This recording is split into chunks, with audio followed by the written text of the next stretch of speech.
Ассалаумағалейкум, сәлем баршаңызға, каналыма қош келдіңіздер. Бүгін осындай дәмді және тез қарапайым құрамнан тұратын пирог жасаймыз. Бізге алдымен 4 жұмыртқа қажет болады, қант қажет болады. Осы екеуін миксермен жай жылдамдықтан бастап соғамыз. Бұл қазір көтеріліп, жаңағы ағарады. Мінекей осындай болып шығады. Енді осыған біз сүт құямыз бөлме температурасындағы. Тағы да араластырып миксерлеп жібереміз. Енді бөлме температурасындағы сары майды салып, тағы да жақсылап миксерлейміз. Ешқандай түйіршік қалмау қажет. Електен ұнымызды жаңағы өткізіп, 2-3 бөліп осылай саламыз.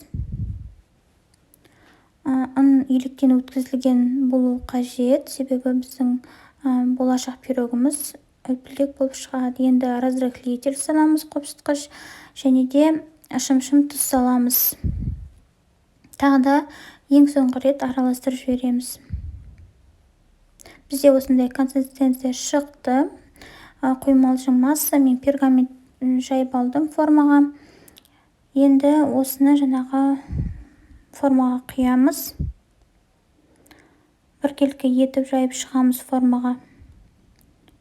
180 градуста 35 немесе 40 минут пісіріп аламыз. Енді пісіп суытамыз. Осындай шпажкамен пирогымыздың үстін кесіп шығамыз.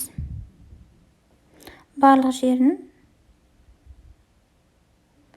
Енді бізге молочный соус жасау керек. Ол үшін менде мұнда сүт және қойытылған сүт, сгущенное молоко. Осы екеуін араластырып жібереміз. Венчикпен араластырсаңыздар болады. Енді осыны жаңа пирогымыздың үстіне құямыз. Бұл қазір пирогқа сіңеді. Бәрін құйып болғаннан кейін тоңазытқышқа жіберетін боламыз. 1 сағаттай тоңазытқышта тұру керек. Енді үстіне крем, бізде клейги және қант ұнтағы, осы екеуін қазір миксермен соғамыз. Біздің клейгиіміз жаңағы пышный болып, өзінің формасын ұстайтындай болады. Осындай болып шықты. Енді пирогымызды тоңазытқыштан алып, осы кремді жағып шығамыз. Осындай жаңа сіңбей қалған артық соусты бөлек ыдысқа құйып алсаңыздар болады.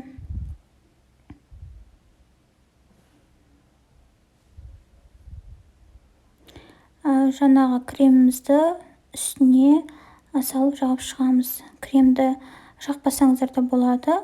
Өзі солай дәмді болып шығады пирогтың өзі. Біркелкі қылып жағамыз. Үстіне қалауларыңызша какао сепсеңіздер болады. Тағы да тоңазытқышқа салып қоюларыңызға болады, немесе сол бойы жей берсеңіздер болады. Пирог өте дәмді, жаңағы влажный дейді ғой, соусы сіңген, сондай болып шығады.